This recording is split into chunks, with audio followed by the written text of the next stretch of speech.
Some people can laugh with you, remember your birthday, appear in your photos, and still not really be your friend. Not because they're secretly evil. Sometimes the relationship simply works better for them than it does for you. And strangely, you may feel that imbalance long before you can explain it. You hang up the phone feeling drained. You share good news and somehow feel smaller. You say no, and suddenly you feel guilty. One moment isn't proof of anything, but patterns are. So here are 10 signs that a friendship may be running on convenience instead of genuine connection, and the psychological pattern underneath them.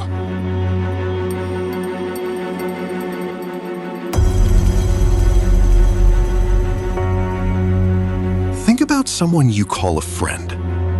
When you need them, do they show up? When something good happens to you, can they genuinely celebrate it? When you set a boundary, do they respect it? And when you walk away from them, do you usually feel more like yourself or less? That's the important question. Because healthy friendship isn't about perfect behavior. People forget, people cancel, people make mistakes. What matters is whether care and effort generally move in both directions. Psychologists often describe this broader principle as reciprocity. And when reciprocity slowly disappears, the relationship can start feeling strangely one-sided. Here are the patterns to watch.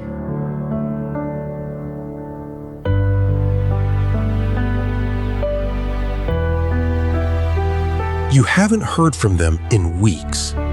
Then suddenly, hey, can you do me a favor? There's nothing wrong with asking a friend for help. The problem is when help is almost the entire reason they contact you. They don't ask how you're doing. They don't check in when nothing is wrong. They simply reappear when you have something they need. At that point, you have to ask, am I being treated like a friend or a resource?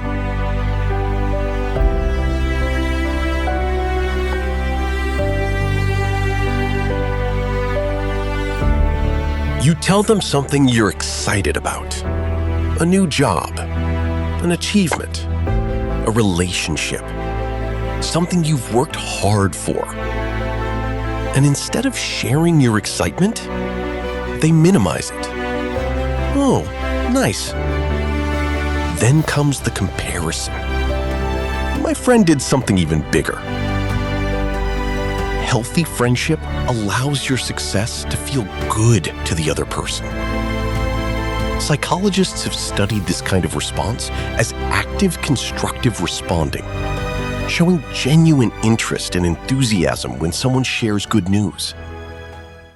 If your happiness repeatedly makes someone uncomfortable, there may be more competition in the relationship than connection.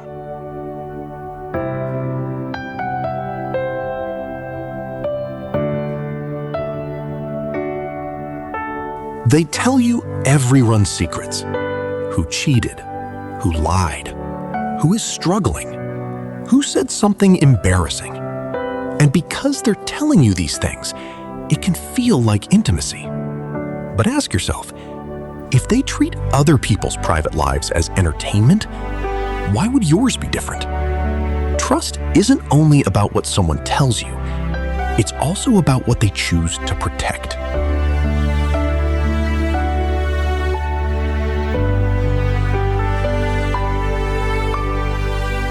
It's easy to be someone's friend when everything is fun. The real test often comes when being your friend becomes inconvenient.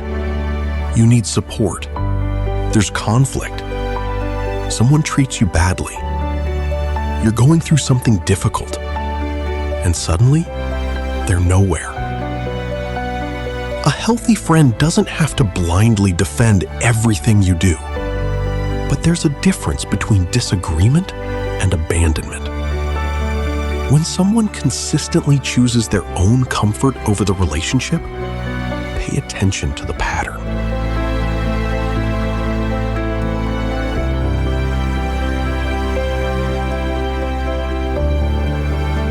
You're the last person to hear about the plans. The group gets together without you. Everyone somehow knew, except you. One missed invitation proves nothing. But repeated exclusion is different, especially when you consistently make an effort to include them. Eventually, the painful question isn't, why didn't they invite me? It's, why do I keep explaining away the fact that they don't?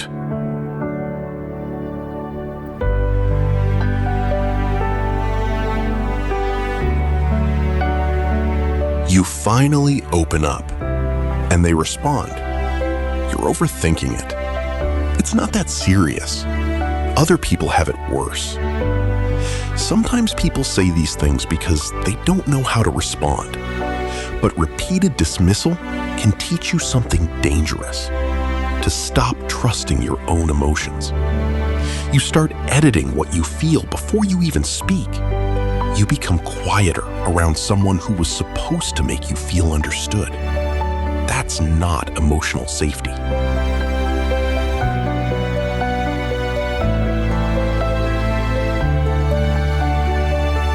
You've shown up for them again and again.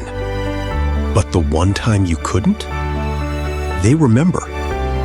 The one mistake, they bring it up.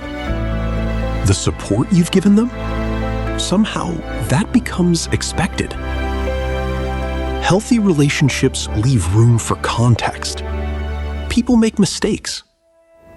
But if someone keeps a mental record of your failures while treating your loyalty as something they're simply entitled to, the friendship begins to feel like a courtroom. You're not being understood. You're being evaluated.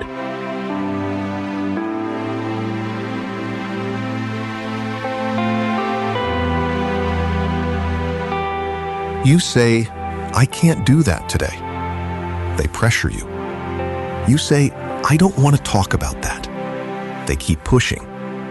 You say no, and they act as if your no is something they need to negotiate. A boundary isn't an attack. It's information about where one person ends and another begins.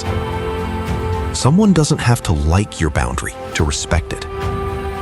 And if your relationship only feels peaceful when you surrender your boundaries, that's not peace. That's compliance.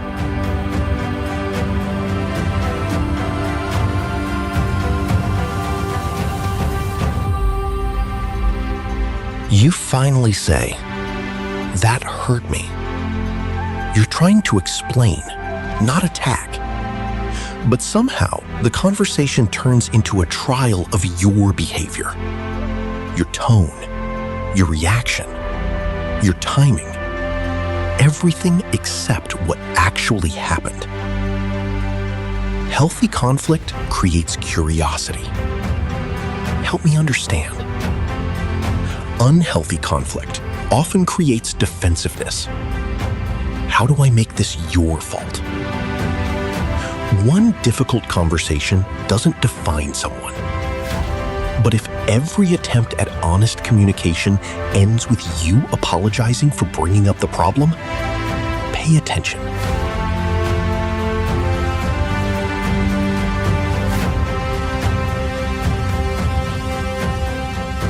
This may be the most subtle sign.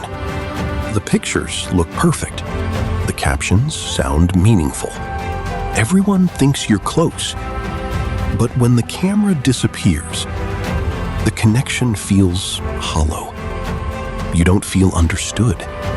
You don't feel relaxed. You don't feel like yourself.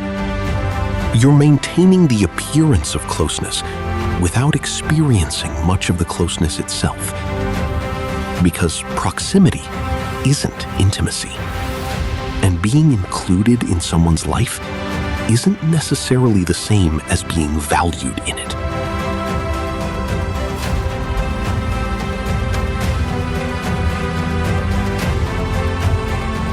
Here's what makes fake friendships so difficult to recognize. They rarely begin as fake. They develop gradually. You give a little more, They take a little more. You explain it. Then you adjust. You expect less. You ask for less. Eventually, what once felt wrong starts feeling normal. That's one reason unhealthy relationships can last so long. We adapt to patterns before we fully understand them. And this creates a dangerous question. Not just, why are they treating me this way? But, what have I slowly learned to accept? Because the biggest danger isn't simply having a one-sided friendship. It's becoming so accustomed to one-sided relationships that genuine reciprocity starts feeling unusual.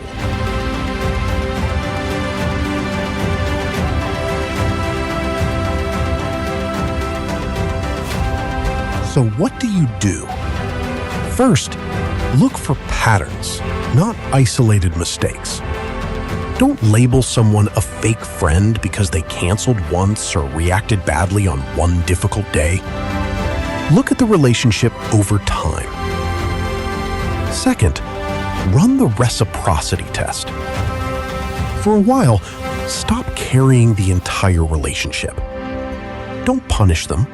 Don't announce it. Just stop always being the person who initiates. Who reaches back? Who checks in without needing anything?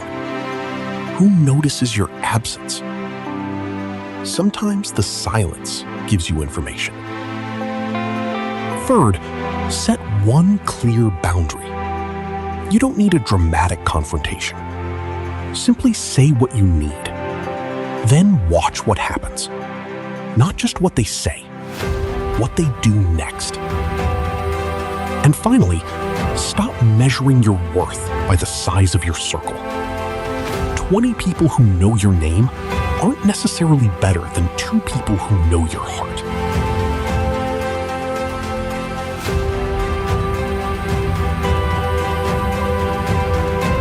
Once you understand reciprocity, something changes.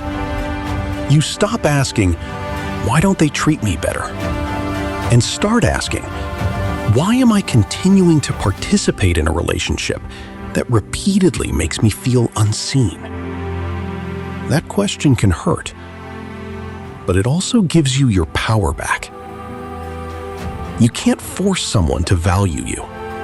You can't make someone become a better friend. And you don't have to become suspicious of everyone just to protect yourself. You simply become more discerning. You learn to recognize the difference between someone who occasionally disappoints you and someone whose relationship with you is consistently built around what you provide.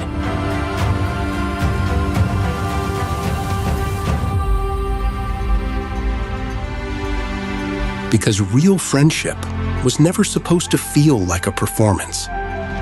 You shouldn't have to prove that you're useful enough, successful enough, interesting enough, or easy enough to keep around.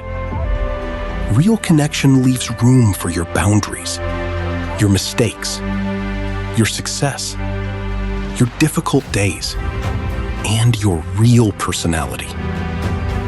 So don't make the goal of your life finding every fake friend. Make the goal becoming someone who can recognize genuine connection. Someone who no longer has to audition for belonging. Because sometimes losing the wrong friendship isn't losing someone. It's finally getting yourself back.